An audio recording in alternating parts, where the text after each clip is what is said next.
I do think that this is the pivotal year that it went up into flames. This past month in North Carolina A&T, staff, students, and our HBCU families haven't been able to escape the celebrity endorsements, campaigning raps, and even as far as candidates jumping out of a plane, all for a chance for their voice to be heard and felt.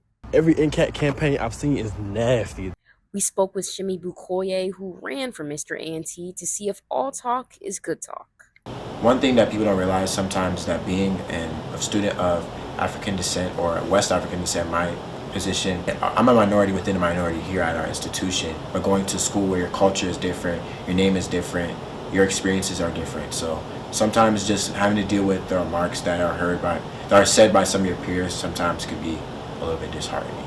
This negativity seems to be fueled by an anonymous app. I think if side chat was no longer a thing, then we no longer give platforms for negative opinions.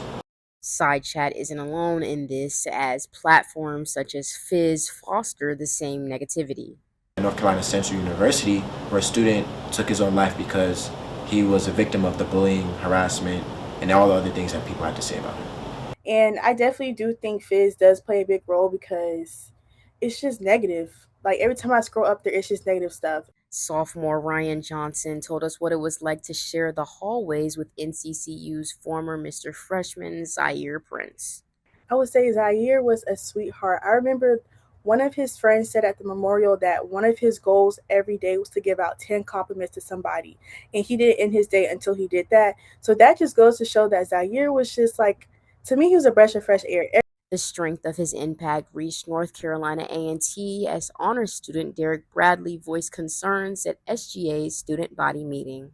I don't want it to come to that, Right. if that makes sense. So if we could like amplify the resources a little bit just to make sure everyone's okay. The student government officials spoke upon solutions moving forward.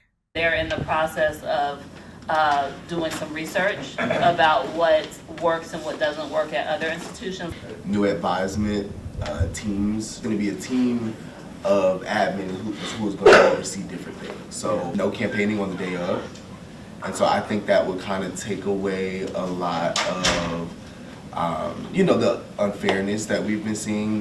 Junior class president Sela Longchamp personally met with Dr. Murphy. They did discuss potentially doing an investigation to see all of, I guess, the evidence of wrongdoing students and witnesses have stated.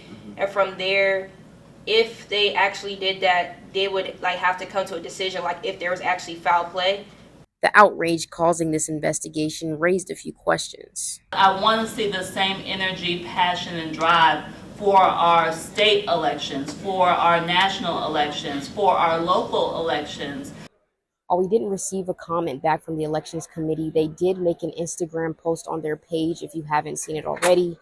Katrina Taylor, Aggie News.